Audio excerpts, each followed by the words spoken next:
Assalamualaikum warahmatullahi wabarakatuh.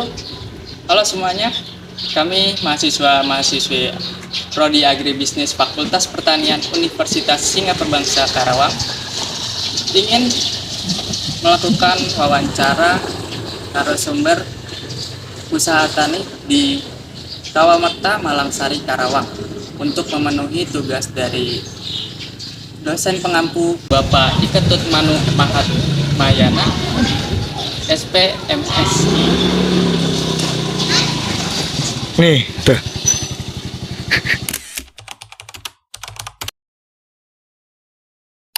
Oke, kita sudah sampai di kediaman narasumber usaha tani padi ya Pak? Tadi Dengan Bapak siapa? Pak Sonjaya. Bapak Sanjaya. Kita mulai masuk ke pertanyaan aja ya Pak. Sudah berapa lama menjalani usaha tani ini? Dari tahun 2007 sampai sekarang. Untuk distributor itu bagaimana? Distributor alat mesin pertanian ataukah seperti penunjang lain, pestisida, pupuk atau bibit, benih kayak gitu. Secara keseluruhan.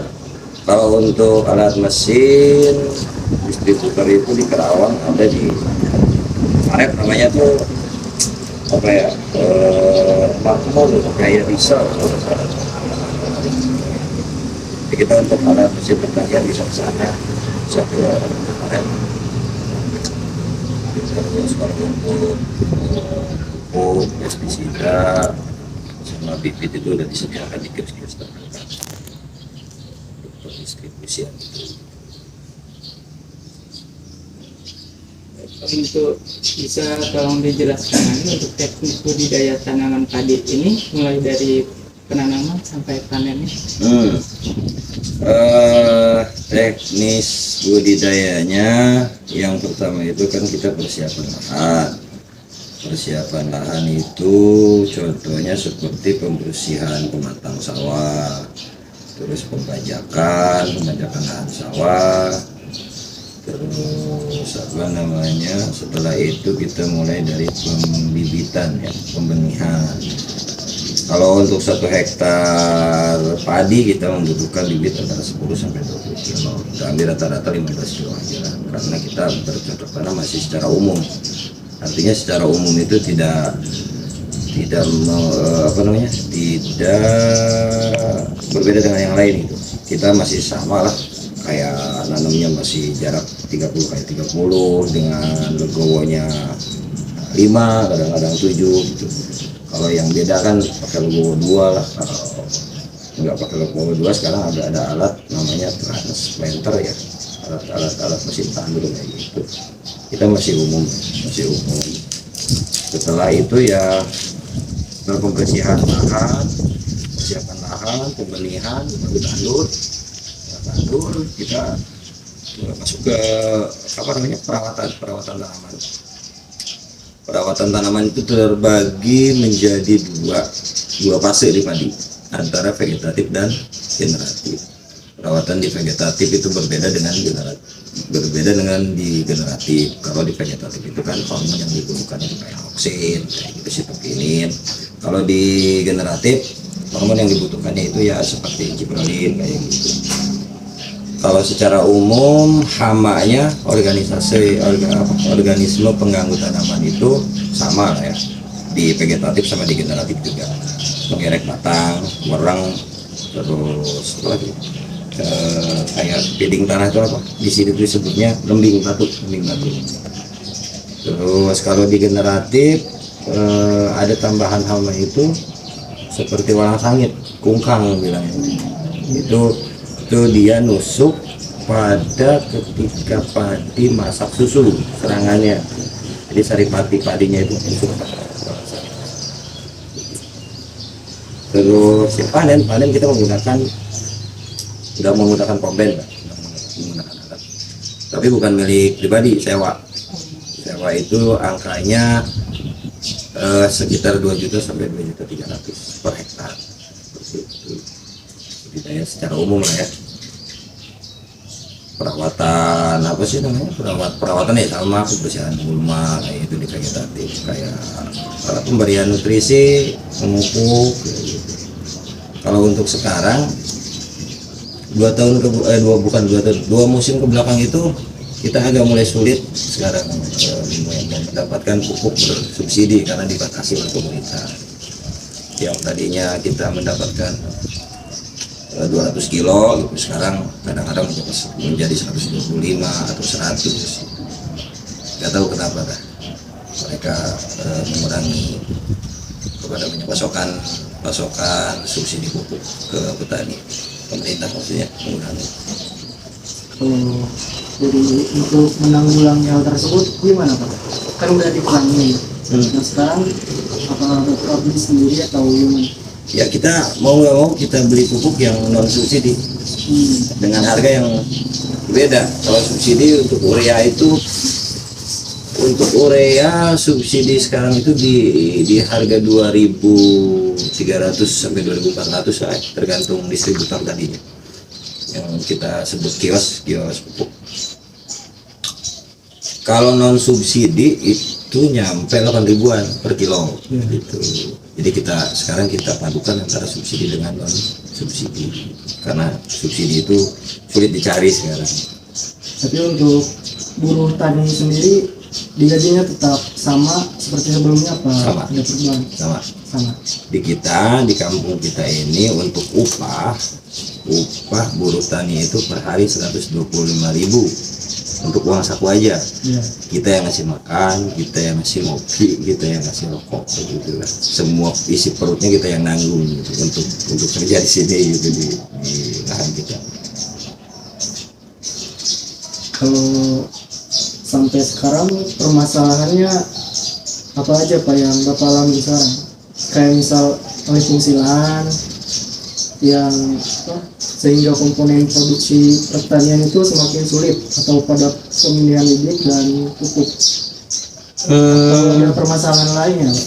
Kita bicara di permasalahan yang lain aja. Salah satu alih fungsi alih fungsi apa ya? Yang tadinya sawah sekarang itu menjadi tambang minyak, tambang minyak kayak di Pertamina kayak gitu, pengeboran minyak. Ada beberapa titik di kita yang menjadi pengeboran minyak. Dampaknya setiap akses yang dilewati oleh pengeboran minyak tadi itu kan diuruk. Ya. Setelah diuruk itu menjadi sarang tikus. Sampai sekarang tikus banyak sekali gitu. Itu menjadi kendala gitu setelah alih fungsi itu. Kalau secara umum dari kendala-kendala yang lain masih nggak terlalu terlalu merepotkan gitu. Yang paling merepotkan masih kayak pupuk kalau memang nggak ada non subsidi ya kita ya mix aja, campur aja dengan non subsidi.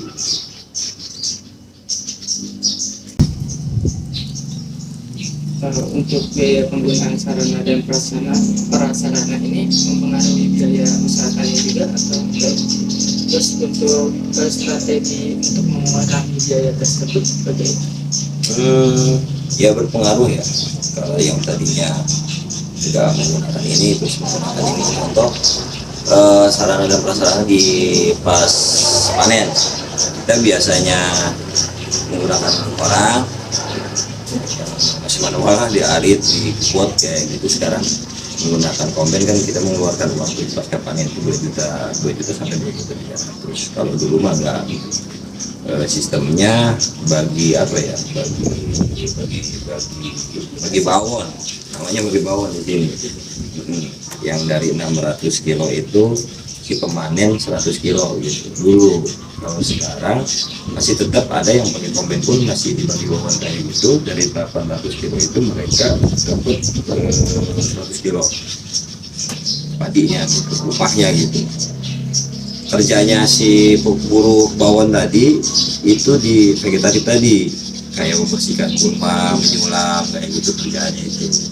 Upahnya di akhir dipanen, upahnya itu apa namanya, dapat hasil bawonan itu sekian persen dari pendapatan mereka. Dan mereka itu mengerjakan lahannya petak per petak gitu, nggak hamparan 1 hektar gitu. Kalau dalam 1 hektar 10 petak itu bisa terbagi oleh 10 orang gitu. Mereka dibagi berpetak-petak, petak-petak sawah. Terus kan tadi perpindahan dari teknologi yang tidak pakai teknologi ke teknologi. Nah, itu kan mempengaruhi dalam penggunaan sarana dan prasarana bagi petani. Apakah ada rencana untuk meningkatkan keterampilan petani tersebut dari Bapak? Ya, saya sampai sekarang tuh kepikiran makin sini anak muda itu makin nggak ada yang mau kerja di sawah gitu. Jadi saya belum memikirkan untuk biar mereka terampil gitu. Makin kesini makin nggak ada gitu. Sekarang aja yang kerja cuma 2 orang. Kita ngerjain sekitar 13 hektaran. Yang kerja paling 2 orang, 3 orang. Jadi sebenarnya ada kendala juga sih. Ada kendala itu ketika kita mau tanam bareng itu jadi nggak bisa bareng gitu. Karena keterbatasan juga yang kerja gitu.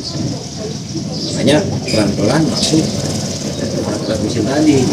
Ya cuman ya tadi investasinya besar banget, kayak komplain aja harganya nyampe sekitar 400 jutaan. Jadi kita disewa traktor sekarang udah mulai. Anak sekarang mana bisa sih jadi operator traktor juga kan. Setelah yang sekarang ini 5 tahun ke depan operator traktor itu mulai menua, siapa yang melanjutkan? Paling kita lari ke John Deere kayak gitu, yang traktor roda 4 itu tuh yang lari gitu. Yang mudah-mudahan bisa dibantu sama pemerintah gitu, ke persediaan alatnya gitu. Karena kalau untuk beli ya bisa lah investasinya gitu. Bisa mengurangi lahan 1 hektar gitu untuk mendapatkan itu. Bisa, tapi modalnya juga harus gede ya. Bagus untuk investasi yang panjang, bisa juga kita sewakan kemudian. Ya, itu sewa masih udah mulai ada alat yang disewakan. Traktor roda 4 itu yang disebut John Deere. Per hektar itu 700.000 kalau nggak salah. 700.000 itu di awal doang, pembajakan pertama. Bukan per hari ya Pak? Bukan. Mereka sistemnya borongan tuh.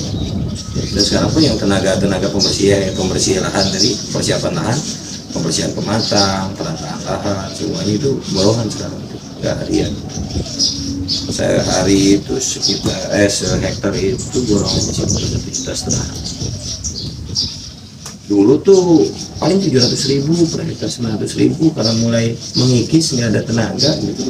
Mereka jual mahal sih. Mau silakan ya juga apa gitu. Terus kebanyakan di kampung lebih tertarik nyari barang bekas kota-kota gitu, mungut bekas, lebih menggiurkan itu daripada kerja di sawah. Jadi kendala kita ke depannya, makanya kalau untuk pertanyaan yang tadi saya bingung jawabnya gitu. Gimana mau menampilkan orang-orangnya juga ada gitu.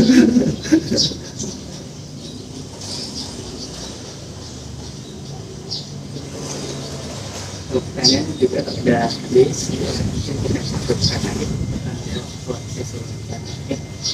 Terima kasih atas waktunya. Ya, sama-sama. Terima kasih.